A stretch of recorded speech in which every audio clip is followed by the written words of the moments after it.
It's easy to go through life holding on to things that are weighing us down. Guilt, worry, doubt, resentment.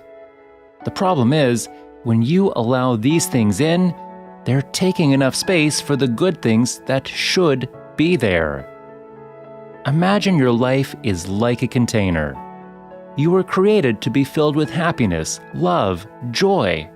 But if you allow resentment in, it pushes out the joy. There's not space for both. You can only choose one. You cannot go above 100%. You have a limited amount of room if you allow guilt and worry to take up space. The reason some people don't enjoy their lives is because of their container. Their heart is contaminated with so many things. They have 10% anxiety, 15% bitterness, and mad at their friends and neighbors, 25% guilt and sabotaging themselves for their past mistake, 10% jealousy. They don't realize 60% of their container is negativity. They wonder why they don't have joy, peace, pride, because they have only room for 40% of what they should have. Give no place to anger. Give no place to fear. Give no place to resentment. It can't come in and automatically take over. Watch your thoughts. You have control over what you think about and what you choose to allow in. We all have negative emotions, negative feelings. You have to make the choice. And I'm not going to give this anger, bitterness, worry to poison my life. Every morning when you wake up, we need to empty out anything negative from the yesterday. Maybe somebody offended you at work or school and they didn't treat you right.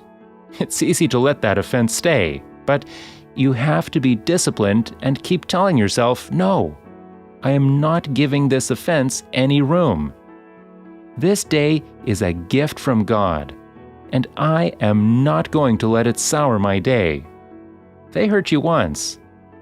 Don't let them continue to hurt you by holding on to the offense. Being offended is not harming them, it's just harming you. Every morning, start your day with gratitude and empty out the guilt. Empty out the discouragement.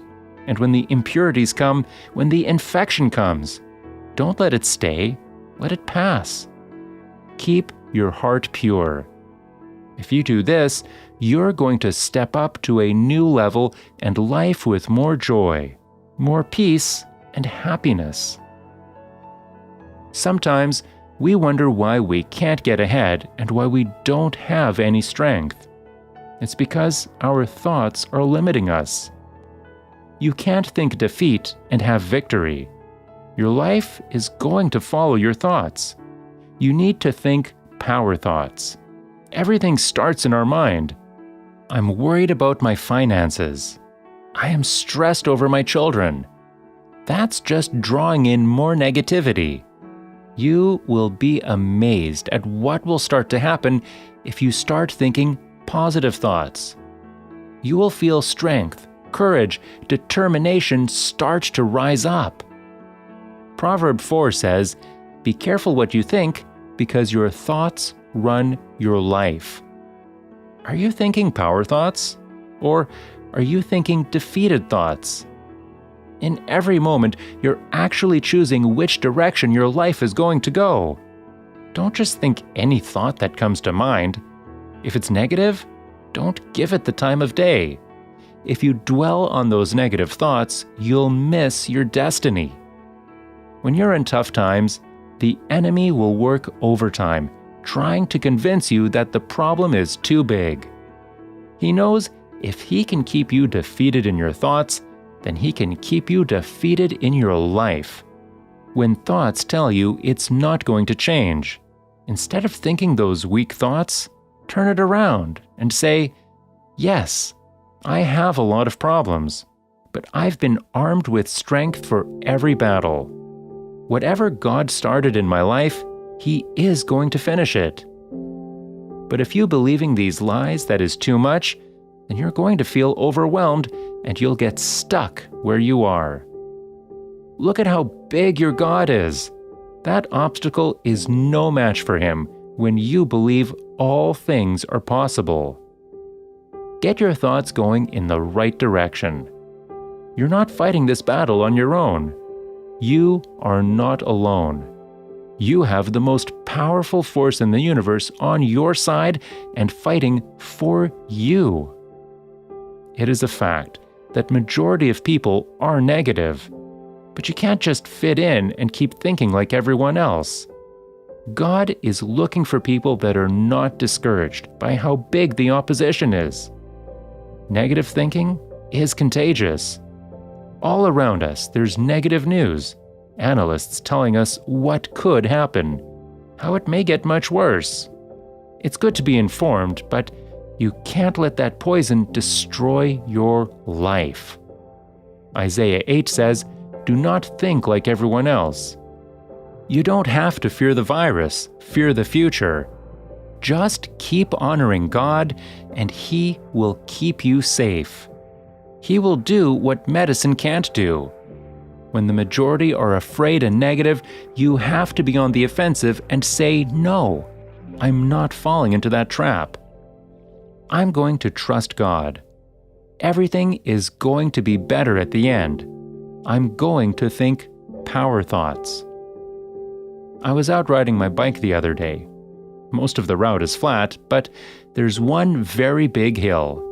I like to exercise and enjoy the challenge, but this particular day, I was tired, and about 10 minutes into my ride, I started thinking, I don't want to go up that hill.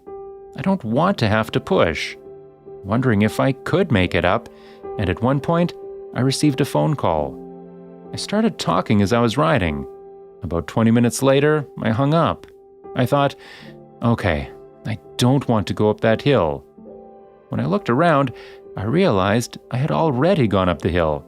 But because I was distracted with the phone call and not convincing myself that I couldn't do it, I made it up the hill with no problem. I wonder how many times we're telling ourselves what we can't do, thinking these weak, defeating thoughts, when the truth is, you have already been equipped to handle it. When God created you, He put in you everything you need to fulfill your destiny. Every morning when you wake up, tell yourself, "This is going to be a good day. I am confident and strong. I have the favor of God.